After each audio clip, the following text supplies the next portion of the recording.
បើនិយាយទៅខានញ៉ាំនំខ្ញីយូរហើយអ្នកទាំងអស់គ្នាហើយដល់ពេលចឹងទៅនឹកឃើញនំខ្ញីភ្លាមក៏ធ្វើនំខ្ញីញ៉ាំទាំងយប់ហើយនំខ្ញីនេះទ្រាំធ្វើរួចម៉ោង9ជិតម៉ោង10យប់ហើយលើកមុនធ្លាប់ធ្វើម្ដងហើយតែធ្វើអត់ឆ្ងាញ់ហើយណាមួយអត់សូវចេះអំពងពេលអំពងទៅបែកអស់ណាប៉ុន្តែលើកនេះគឺឆ្ងាញ់កប់អ្នកទាំងអស់គ្នាដំបូងនេះខ្ញុំប្រើពងមាន់ចំនួន7គ្រាប់ណាហើយយកទាំងផ្នែកសទាំងផ្នែកក្រហម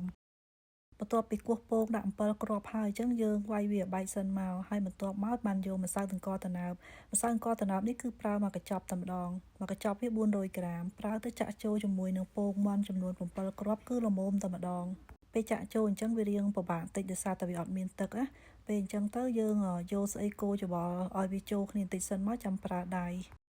ហើយច្របាច់ទៅច្របាច់មកធ្វើម៉េចឲ្យវាសព្វចូលគ្នាល្អទៅបានហើយគឺស្រួលមែនទែនហើយម្សៅសម្រាប់ធ្វើនំមានតែប៉ុណ្្នឹងឯងអ្នកទាំងអស់គ្នាហើយនេះរួចរាល់ហើយសម្រាប់ម្សៅធ្វើនំខ្ញីមុននឹងយើងមូលនំខ្ញីយើងចាក់ប្រេងឆាចូលទៅក្នុងខ្ទះឬមួយក៏ឆ្នាំងមួយកន្លះឆ្នាំងសិនណាបន្ទាប់មកបានយើងមូលម្សៅហ្នឹងបោះចូលក្នុងខ្លាញ់ហ្នឹងទៅយើងចង់បានរាងអីយើងធ្វើរាងហ្នឹងទៅប៉ុន្តែអ្នកទាំងអស់គ្នាប្រើរាងដូចខ្ញុំមកមូលវែងអញ្ចឹងញ៉ាំទៅគឺស្រួយឆ្ងាញ់ជាងរបៀបយើងធ្វើចេញជារាងខ្ញីធំណាខ្ញុំធ្វើពីរប្រភេទដែរប៉ុន្តែពេលដែលញ៉ាំទៅអារាងខ្ញីធំហ្នឹងអត់សូវឆ្ងាញ់ទេហើយនេះអ្នកទាំងអស់គ្នារួចរាល់ហើយពេលដាក់ម្សៅគឺអត់ដាក់ច្រើនទេទាំងអស់គ្នាយើងដាក់តែមកល្មមនឹងខ្លាញ់ហ្នឹងឯងបើយើងដាក់ច្រើនពេកពេលដែលវាឆ្អិនវាហៀពេញហ្នឹងគឺអត់ល្អទេយើងដាក់មកល្មមអញ្ចឹងណាពេលដាក់ម្សៅចូលទៅក្នុងខ្លាញ់នឹងរួចរាល់ហើយអញ្ចឹងយើងយកវាទៅដាក់បំពងហើយបើកភ្លើងតិចអត់ប្រើភ្លើងខ្លាំងទេបើមិនជាប្រើភ្លើងខ្លាំងនំនឹងឡើងប៉ោងហើយបែកខូចអស់តែម្ដងហើយអត់ឆ្ងាញ់ទេជាពិសេសគឺរាងនំអត់ស្អាតតែម្ដងសម្រាប់នំខ្ញីនេះគឺប្រើភ្លើងមកល្មមអត់ប្រើបង្ខំទេឲ្យតែហ៊ានប្រើបង្ខំភ្លើងភ្លាមនំនឹងខូចទាំងអស់ភ្លាមគឺវាឡើងប៉ោងហើយប្រេះខូចនំវាអត់ស្អាតទេខ្ញុំធ្វើពីរប្រភេទដែរអ្នកទាំងអស់គ្នាមួយទៀតខ្ញុំធ្វើប្រភេទនំខ្ញីរាងនំខ្ញីហ្នឹងណាហើយបន្ទាប់ពីខ្ញុំបំពងអាហ្នឹងហើយស្អាតអស់ហើយខ្ញុំ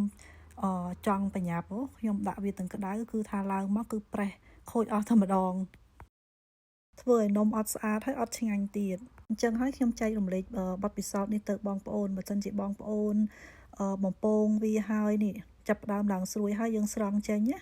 យើងលើកខ្លាញ់ទុកឲ្យត្រជាក់បន្តិចសិនមកឲ្យវានៅក្តៅអ៊ុនតិចចាំយើងបង់បន្តទៀតបើមិនជាយើងខ្លាញ់យើងកំពុងតែក្តៅហើយ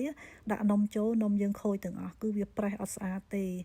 ចឹងបើសិនជានំលើកទី1ស្អាតអញ្ចឹងហើយអ្នកទាំងអស់គ្នាយើងស្រង់ចេញមកហើយអញ្ចឹងខ្លាញ់យើងគឺកំពុងតែក្តៅហើយអញ្ចឹងកុំទាន់ប្រើខ្លាញ់នឹងទៀតដកខ្លាញ់នឹងទុកឲ្យត្រជាក់សិនហើយចាំចាក់